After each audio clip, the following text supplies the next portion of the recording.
de lo que fueron las elecciones y la victoria de Dilma Rousseff en Brasil.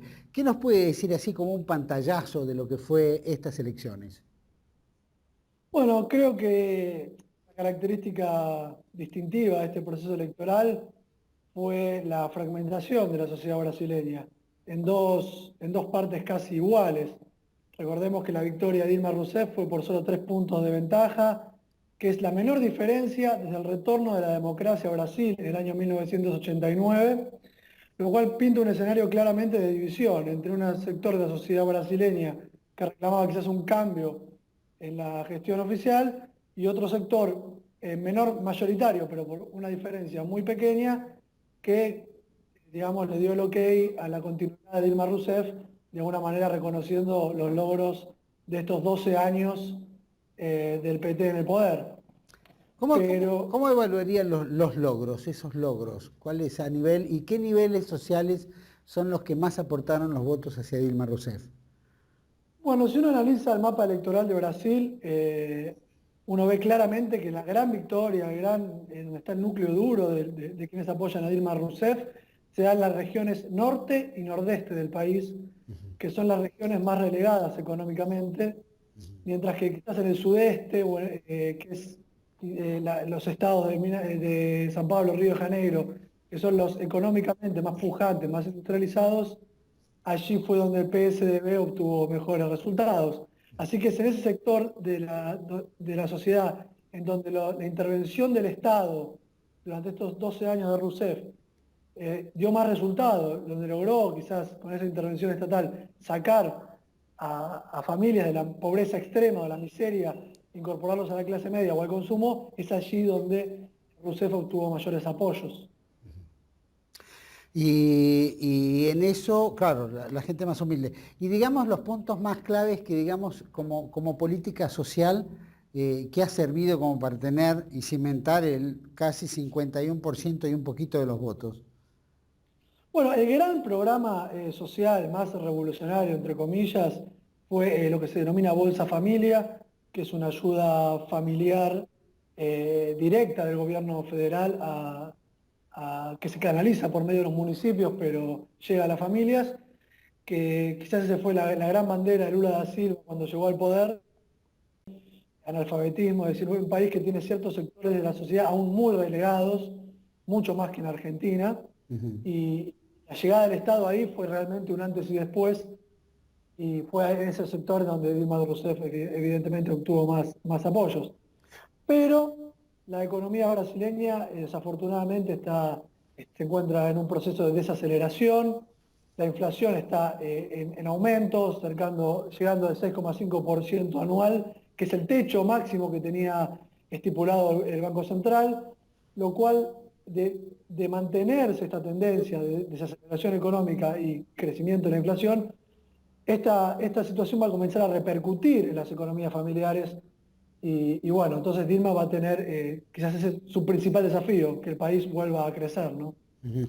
Generalmente, cuando hay elecciones en un país, generalmente, de acuerdo a la victoria, hay repercusión en todos los sectores, ¿no es cierto? Y en este caso, la repercusión que hubo prácticamente en todos los factores económicos de Brasil fueron negativos. Cayó el Bonespa, el Real, el Petrobras, se hundieron las acciones un 10%, la Bolsa de San Pablo tuvo una caída del 6%, ¿no es cierto? Los papeles de la petrolera estatal, ¿no es cierto? Cayeron un 4%. ¿Qué puede significar esto? Que el mercado o digamos, los sectores económicos percibieron como negativo esto, que tuvo esta reacción económica, digamos. Ya desde antes de la elección, cuando semana a semana se iban conociendo las encuestas y mostraban que Dilma iba con una diferencia pequeña, pero sí iba encaminándose a la reelección, cada vez que se publicaba una encuesta, las acciones caían y el dólar subía. Ujú. O sea, se depreciaba el real. Es decir, claramente los mercados habían apostado a Aécio Neves como su candidato, quizás porque Aécio proponía una serie de reformas económicas que buscaban incrementar la competitividad de la economía, profesionalizar el funcionamiento del Estado. Neves fue muy crítico de la gestión del PT en las empresas estatales, lo que es Petrobras, Banco do Brasil, BNDES, Electrobras. Hay grandes empresas estatales mixtas en Brasil que cotizan en bolsa pero tienen participación estatal. Aécio fue muy crítico de la gestión del PT en estas empresas, acusando al gobierno de poner en sus directorios, en su gestión, cargos muy políticos y poco técnicos, y quizás esa propuesta de llevar las empresas estatales a un nivel de profesionalización mayor hacía que digamos que él no ganó la elección, que la gestión estatal va a continuar como venía, lo cual está visto de manera negativa por los inversores, ¿no?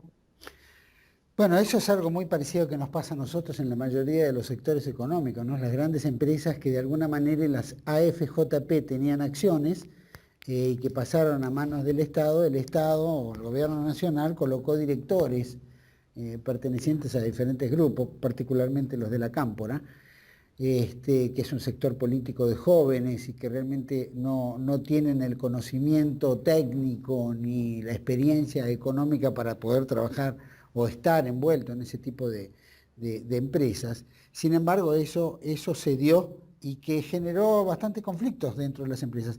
¿Esto puede llegar a ser algo muy parecido con lo que está ocurriendo en el gobierno de Brasil? Yo creo que hay una pequeña diferencia con la Argentina porque aquí las empresas estatales, si bien están recibiendo influencia gubernamental, en su gran, ¿cómo te puedo decir? En su gran estructura burocrática interna, tienen un gran nivel de profesionalización, es decir, los cuadros gerenciales medios, todos llegan por concurso público, es decir, la estructura burocrática que hace funcionar la empresa es realmente profesional. Es solo en esas cúpulas donde se ha crecido la influencia política, digamos, ¿no? Así que me parece que hay una pequeña diferencia, si bien a grandes rasgos podría decirse que hay una similitud, no es exactamente lo mismo. Creo que las empresas estatales en Brasil son aún más profesionales que en Argentina, a pesar de la intervención del PT en los cargos directivos, ¿no? Claro. Ahora, otro de los temas que nosotros vemos como que la izquierda se va solidificando, ¿no? En Bolivia acaba de ganar Evo Morales, Tabaré Vázquez acaba de tener un 47% sobre la calle Pou en Uruguay, Dilma Rousseff muy difícilmente ha podido, ¿no?, lograr, pero ha logrado el objetivo. Lo que te quiero decir es, se va como solidificando la izquierda nuevamente en Latinoamérica, pero es una izquierda media fofa, ¿no?, media distinta. Y sabemos que el PSDB también tiene lineamientos tipo de la socialdemocracia, de izquierda. ¿Cuán diferentes son esas dos izquierdas que tiene entre el PT y el PSDB? Bueno, ahí en la victoria, en el proceso electoral en Brasil, Brasil es un gran país, ¿no? Es un país Mm. que tiene ciertos grandes lineamientos de políticas de Estado. Es decir, no es un país en donde un cambio de gobierno hace que el destino gire 180 grados, como podría por ahí pasar en otras naciones. Claro. Brasil tiene grandes lineamientos estratégicos que vienen desde antes, me atrevería a decir desde la década del 50, 60, Mm. que no han cambiado ni con los militares, ni con la derecha, ni con el PT. Es decir, el proyecto industrialista, el proyecto de política exterior que busca un asiento en el Consejo de Seguridad, la ambición de ser la potencia de una manera rectora de los destinos de América del Sur, desplazar a los Estados Unidos de la influencia en América del Sur y tomar desde Brasilia esa posición de liderazgo político regional, es algo que no cambia con los gobiernos. Y de hecho el PT, si bien tuvo una inclinación más hacia la izquierda, quizás con mayor sensibilidad social o aplicando estos planes sociales para atacar directamente la pobreza desde el Estado, no ha hecho grandes reformas económicas. Es decir, de hecho, Dilma Rousseff, si uno analiza las medidas en detalle, ha privatizado muchos sectores de la economía desde su llegada al poder hace 4 años. Ha privatizado puertos, aeropuertos, miles de kilómetros de carreteras. Es decir, el país va más o menos con un gran lineamiento que no es que va a haber un cambio de 180 grados porque gane Aécio Neves, ¿no? El país va encaminado en un marco estratégico de política de Estado, como puede pasar con otras grandes potencias, como puede ser Francia o Estados Unidos mismo. Cambia el gobierno, pero los grandes lineamientos son los mismos, ¿no? Ajá.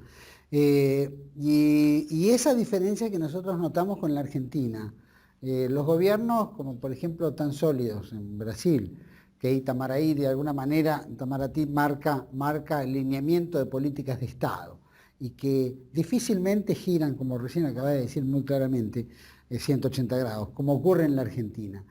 ¿Cómo nos perciben en ese aspecto? Una Argentina que de repente pasa de una punta a la otra o pega un giro, ¿no es cierto?, de 180 grados de vuelta y hay que lidiar en políticas comerciales que son a veces tan difíciles, que es un tema que tiene que ser ayornado día a día. ¿Cómo nos ven de allá en ese aspecto? Bueno, realmente este último tiempo, recordemos el Mercosur tiene una estructura arancelaria relativamente rígida, ¿no?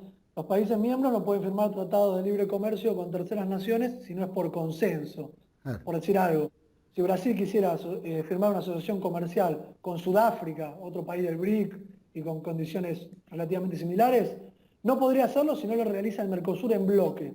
claro, Esto ha generado mucha crítica aquí dentro de Brasil en sectores empresarios, inclusive dentro del propio gobierno, ya que Argentina es el otro gran socio del Mercosur, es el principal destino de las exportaciones industriales brasileñas por esta protección arancelaria, y estas idas y vueltas de la Argentina con mega devaluaciones, restricciones a la entrada de productos ha hecho rever la política comercial en Brasil porque el gran socio comercial del bloque es Argentina y, por ejemplo, el año pasado hubo una caída del 30% en las exportaciones industriales a Argentina. Entonces, ahí hay dos visiones diferentes. Por un lado, el PT, quizás de una manera más moderada, está intentando llevar al Mercosur entero a negociar con otros bloques, como es el acuerdo Mercosur-Unión Europea, tratando que todo el bloque se abra a otro destino comercial y eso le permitiría a Brasil incrementar su comercio exterior. Por otro lado, Aécio había tenido una propuesta un poco más radical, entre comillas, que era promover una reforma dentro del Mercosur que permita a Brasil negociar en forma bilateral, autónoma, con otras naciones. Ahí se ve claramente, cada uno a su manera, pero el objetivo es el mismo, abrir Brasil al comercio, ¿no? Con distintos matices. Pero sí, la crisis y los vaivienes hace que todos los sectores en Brasil busquen ampliar el horizonte comercial con otras naciones, ¿no? ¿Cuál es el flujo comercial que tiene Argentina con Brasil? ¿Cuáles son los principales commodities, llamémoslo, o la principal parte de exportación hacia Brasil? No, para Brasil, Argentina es estratégico en lo que es industria, Mm. porque lo que es el agronegocio, agroindustria, exportación de granos, o materias primas, petróleo, o lo que sea, Brasil realmente lo vende en el mercado internacional y no necesita la Argentina. Argentina es estratégica en lo que es el sector industrial, lo que son automóviles o maquinarias.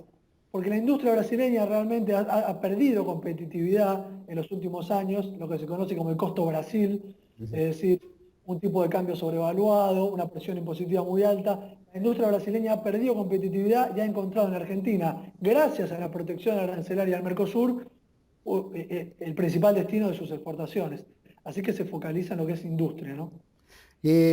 Una de las, sí, sin duda, esas son las cuestiones que nosotros a veces nos resulta un poco difícil comprender, porque habiendo la posibilidad de grandes, digamos, una relación bilateral mucho más fluida, sin embargo vemos que hay políticas nacionales aquí que son bastante complejas. Tampoco es fácil Brasil para negociar, supongo, ¿no? No, por supuesto que no. Como dije anteriormente, es un país que para su política exterior tiene un razonamiento como el tienen las grandes potencias, insisto.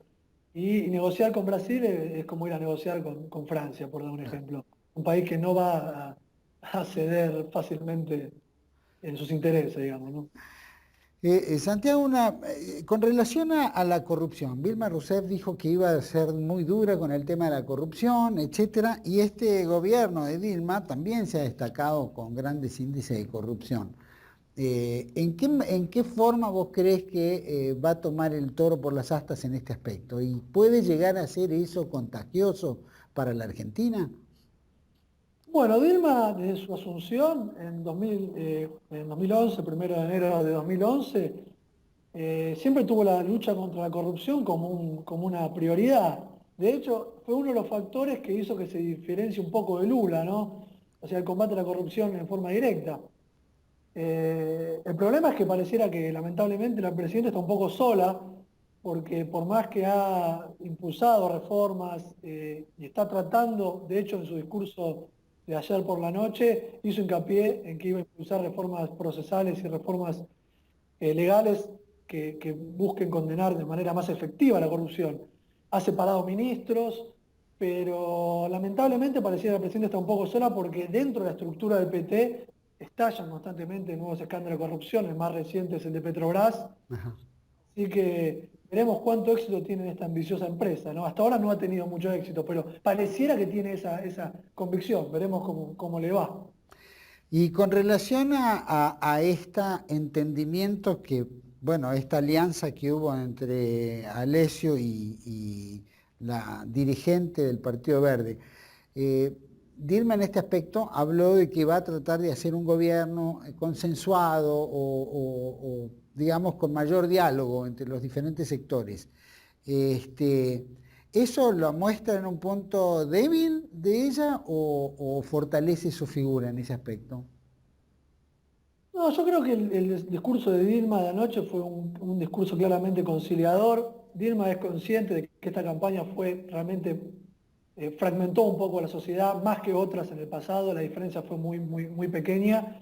Y yo creo que el discurso de anoche de Dilma convocando no solo a la oposición, sino a todas las fuerzas productivas del país, sea cámaras empresarias, sindicatos, o todos los factores relevantes de la sociedad brasileña, creo que su convocatoria estuvo vinculada a tratar de, una vez pasada la elección y pasada la adrenalina y quizás esa polarización, tratar de bajar un poco los ánimos y convocar a que las partes se acerquen y tratar un poco de comenzar a gobernar, digamos, ya dejando de lado un poco la adrenalina de la elección y buscando acercar partes. Y de hecho el propio Aécio Neves en su intervención le deseó suerte a la mandataria y esperemos que esto se cumpla en la realidad porque va a ser positivo para el país, ¿no? Sin duda, sin duda. Bueno, la pregunta, no sé si se había escuchado porque se había cortado un poco la comunicación, pero la idea era que recientemente, hace un par de meses atrás, un mes atrás, se llevó a cabo la reunión del BRIC, de los presidentes del BRIC. Y quisiera que me des un pantallazo, cómo quedó eso, ¿no? Porque de alguna manera los norteamericanos creen que se les está mojando la oreja, por un lado. El otro estaba la intención de crear un banco que opacara un poco las funciones del Fondo Monetario, Banco Mundial, etcétera. Y bueno, y esto alteraba un poco el, digamos, el panorama o la tabla de juegos de posiciones en esta Sudamérica. Quisiera tu punto de vista. ¿Cuál fue lo más relevante del BRIC que hayas percibido vos y qué efectos puede causar? Bueno, el BRIC realmente nace bueno, luego de la famosa tesis del BRIC, bueno, con este nuevo reacomodamiento de los términos del intercambio, el aumento del precio de las materias primas, el crecimiento de los países emergentes y el enmascaramiento, el crecimiento de los países denominados desarrollados, naturalmente estos países de alguna manera se alinearían para generar un contrapeso al poder de las potencias occidentales, entre comillas, ¿no? Ahora, eso desde el punto de vista teórico es correcto, es decir, son grandes países con muchos recursos, algunos con grandes presupuestos de defensa y mucha tecnología como es Rusia, otros con más potencia económica como lo es China, de alguna manera aliados para compensar la balanza de poder occidental. Pero lamentablemente, no sé si lamentablemente, pero en los hechos lo que ha sucedido es que estos países no han logrado mancomunar grandes estrategias alineadas. Posiblemente porque son países con intereses muy diferentes, necesidades diferentes. No es lo mismo Rusia que Brasil, es decir, los intereses de Rusia en este momento en el Cáucaso o en Europa Oriental no tienen nada que ver con la problemática brasileña. Es decir, son países que tienen similitudes, pero pertenecen a regiones y tienen intereses diferentes. Bien Me diferente. parece que ese banco parecía que podía ser la primera política real, concreta, palpable, que están realizando en conjunto y que podía tener algún efecto en alguna medida en el sistema internacional. Pero bueno, por ahora siguen siendo propuestas, porque el banco no está operando en forma efectiva y Y bueno, veremos si logran consolidarlo. Hasta ahora, en estos años, han sido muchas reuniones, muchas declaraciones, millones de papers escritos, artículos, libros, pero en los hechos los países cada uno está comprometido con sus propios problemas y no han logrado una actitud, una acción mancomunada como sí lo hacen las potencias occidentales. Decía Santiago, esto no es una amenaza al dólar, ¿verdad?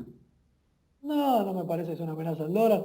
La amenaza al dólar en algún momento fue el euro, pero de una manera, de una forma competitiva económica. Es decir, el euro en un momento parecía que podía ser un éxito lo suficientemente grande como para competir al dólar, pero eso dentro del marco de la competencia de mercado. Esto realmente no hay una posibilidad que esto pueda competir al dólar. De hecho, los bancos centrales de estos países guardan sus reservas en dólares y China tiene su principal reserva en título del Tesoro norteamericano. Así que tampoco, no hay mucho de eso, ¿no? Y para cerrar, último.